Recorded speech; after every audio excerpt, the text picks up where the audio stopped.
Hello friends, यहाँ पे देखेंगे कि ये जो बाजरा है, आखिर में ये बाजरे को इस बजट में क्यों इतना इम्पोर्टेंस दिया गया है और इसे इंटरनेशनल मिलेट ईयर 2023 में क्यों डिक्लेयर किया गया है, वो हम सभी लोग यहाँ पे समझेंगे और अच्छे से इसके बारे में डिटेलिंग दी जाएगी। आपको प्री प्लस मेंस को पर्सपेक्टिव बना के यहाँ पे जो भी पॉइंट्स होंगे वो फैक्ट्स फिगर के साथ आपको मैं कवर करूँगा। तो चलिए आपको बताते हैं कि क्या है ये मिलेट्स और इसके क्या क्या डिटेलिंग और बैकग्राउंड वो हम समझेंगे। दोस्तों, ये मेरा चैनल है, अगर आपको अच्छा लगता हो तो ये चैनल को आप सब्सक्राइब कर सकते हैं और फीडबैक दे सकते हैं। यहाँ पे देख सकते हैं आप स्क्रीन पे ये मिलेट जो है, एक सेकेंड, ये जो मिलेट है ये कुछ इस प्रकार से आपको दिखेगी। ये तो पर्ल मिलेट हो गई और ये जो sorghum हो गई और यहाँ पे ये रागी हो गई।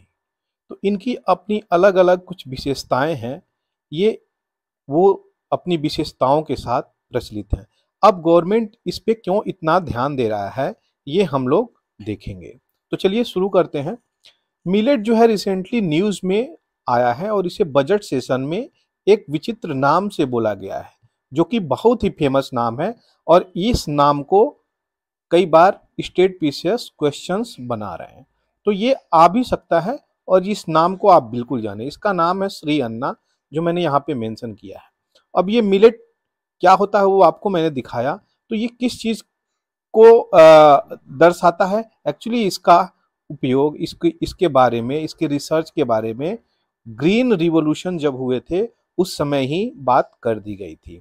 यह इसकी वेराइटी जो है, इसकी जो वैरायटी है, इस वैरायटी को एक ग्रास के रूप में देखा जा रहा है, जो कि स्मॉल सीडेड भी होते हैं और बड़े वाले सीडेड भी होते हैं।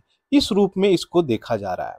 वर्ल्ड का जो सीरियल है, पूरे ऑल ओवर वर्ल्ड में यह कहीं कहीं उगते हैं, लेकिन अगर बात करी जाए अपनी इंडिया की तो इंडिया में ये सबसे ज़्यादा अभी प्रोडक्शंस हो रहे हैं। उसके बाद आपका आता है अफ्रीकन कंटिनेंट और फिर आता है चाइना। तो ऐसी चीज़ें यहाँ पे हैं। यह सीरियल क्रॉप्स ग्रेन जो आपको फॉडर यानी चारे के रूप में भी इसका उपयोग होता है और ह्यूमन फूड के भी लिए इसका उपयोग होता है। यह ऐसी ग्रुप से बिलोंग करता है जिसका नाम है पैनीशिया और ये दूसरे भी टैक्सा में प्रेजेंस है, टैक्सोनॉमी। अब ये बात आती है कि कहाँ पे ये उगाए जाते हैं, क्या क्लाइमेटिक कंडीशंस होती हैं, क्या सॉइल्स होते हैं, तो वो भी देख लेते हैं। तो semi arid topic of Asia और अफ्रीका जो कि मैं आपको बताया, यह उगते हैं। स्पेशली बात करी जाए तो साउथ इंडिया, और अगर अफ्रीका की बात करी जाए तो माली और नाइजीरिया जोन में ये बहुत ही ज़्यादा उगाए जा रहे हैं। मिलेट का एक अपना बेनिफिट्स है, एक न्यूट्रिशनल वैल्यू है। उस वैल्यू को हम लोग देखेंगे डिटेल में और समझेंगे कि क्या है ये मिलेट्स और इसके क्या उपयोग हैं। उससे पहले आपको बता दूं, ये जो फीचर है ये शॉर्ट ग्रोइंग सीजन होती है, बहुत लंबे समय की इसकी सीजन नहीं होती है ग्रोइंग की, छोटे ही समय में इसे उगा लिया जाता है। और ये वाइडली ग्रोन मिलेट जो है वो है सोरगुम और पर्ल मिलेट। ये दोनों बहुत ज़्यादा हाईलाइटेड हैं, सोरगुम और पर्ल मिलेट। इनकी कुछ अलग विशेषता है वो मैं आपको बताऊंगा।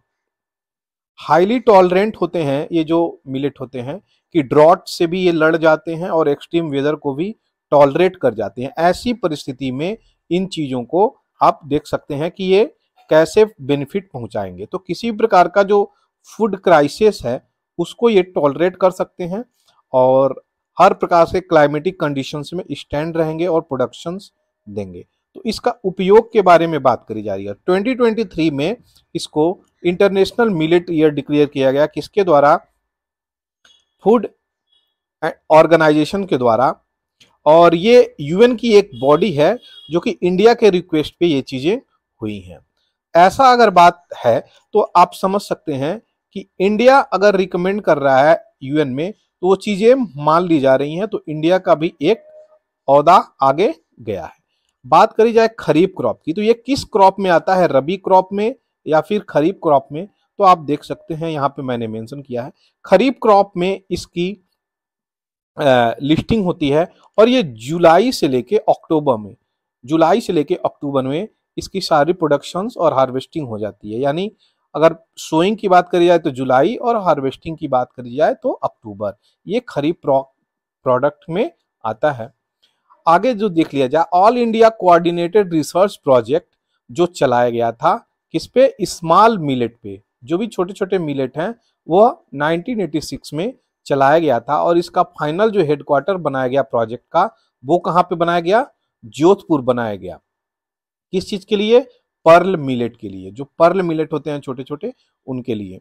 हैदराबाद किसके लिए बनाया गया, सोरगुम के लिए। और बेंगलुरु बनाया गया स्मॉल मिलेट के लिए। ये तो फैक्ट्स हैं, स्मॉल मिलेट के लिए बेंगलुरु बना दिया गया। इस फैक्ट्स को आप याद रखेंगे, कभी कभी कंफ्यूजन दे देता है। तो प्री को कंसर्न में रखते हुए यहां से क्वेश्चंस बनाए जा सकते हैं, जो कि इंपॉर्टेंट फैक्ट्स मैंने यहाँ पे डाला हुआ है। टोटल जो है 9 मिलेट्स हैं। ये 9 मिलेट्स को रिसर्च करी है IIMR ने, Indian institute of millet research, जो कि हैदराबाद में बेस है। ये IIMR कहाँ है, हैदराबाद में। ये क्वेश्चंस तो कई सारे एग्जाम्स में पूछे जाएंगे भविष्य में, इसको बिल्कुल भी याद कर लें। तो इनको इंक्लूड किया गया है, कुछ को लार्ज ग्रेन मिलेट में, कुछ को स्मॉल ग्रेन। तो लार्ज ग्रेन में कौन कौन आते हैं, वो जवार, बाजरा। और स्मॉल ग्रेन में कौन आते हैं, रागी, कुनकी, कुटकी, सामा, कोडो, प्रोसो और ब्राउन टॉप और मिलेट। ये जो मिलेट हैं ये स्मॉल में आते हैं, और यहाँ पे ये जो हैं ये बड़े वाले में आते हैं। अब इसकी सॉइल्स की टाइप्स क्या है, किस में उगाए जाते हैं, ये भी हम देखेंगे। तो सबसे बड़ी बात ये है, अगर ये सेमी एरिड रीजन में आ रहा है तो सैंडी और सॉफ्ट कलर की इसमें गोराड सॉइल सूटेबल होता है इसको ग्रोन करने के लिए, और कम पानी में उग जाता है। मॉडरेट टेम्परेचर में इसको हम लोग सनलाइट के सहायता से उगा सकते हैं। ये इसकी प्राइमरी चीजें हो गई। अब एक आती है यहाँ पे लहरी by. Lahiri by Madhya Pradesh की रहने वाली हैं। इनको मिलेट का ब्रांड एम्बेसडर बनाया जाता है। क्यों बनाया जाता है इनको ब्रांड मिलेट्स का ब्रांड एम्बेसडर, वह इसलिए क्योंकि यह 150 से भी ज्यादा मिलेट्स को प्रिजर्व करी हैं उसके स्पीशीज को, इसलिए MP की रहने वाली लहरी बाई को बनाया गया। यहां पे हम लोग देखेंगे नेक्स्ट कि क्या क्या प्रॉब्लम्स आ रही हैं, जो रिसर्च हो रहे हैं कि हाइब्रिड जो है मिलेट्स बनाया जाए ताकि लोगों तक ये आसानी से पहुंचे और लोगों का जो न्यूट्रिशनल वैल्यू है उसको इंक्रीज करा जाए। इसके लिए गवर्नमेंट फोकस कर रही है, इसके लिए एग्रीकल्चरल साइंटिस्ट फोकस कर रहे हैं। अब यहाँ पे देख लेते हैं, अभी तक जो है रिसर्च तो बहुत ज्यादा हुआ नहीं, लेकिन हाँ शुरू हो चुके हैं, इसमें कोई डाउट नहीं है। साइंटिस्टों का ये मानना है कि यह हाई यील्ड वैरायटी जो है वो अगर होती है और हम लोग डेवलप कर लेते हैं वो चीजें, और डिजीज रेसिस्टेंट वैरायटी डेवलप कर लेते हैं, तो बहुत हद तक जाके हम ये चीजें फायदा करेगा। कैसे, अगर हाई यील्ड और डिजीज रेसिस्टेंट वैरायटी को डेवलप करते हैं तो प्रोडक्टिविटी बढ़ जाएगी, जिसके कारण लोगों को फायदा होगा। और रिसर्च ये भी करी जा रही है यहाँ पे कि अल्टरनेट यूज इसका कैसे निकाला जाए। एक तो हो गया फॉडर के लिए जो कि एनिमल का चारा हो जाता है, एक होता है ह्यूमन के लिए यूज होता है, और कई प्रकार के मेडिसिन के लिए भी इसका रिसर्च हो रही है कि इसका मल्टीपल यूज कैसे करा जाएगा।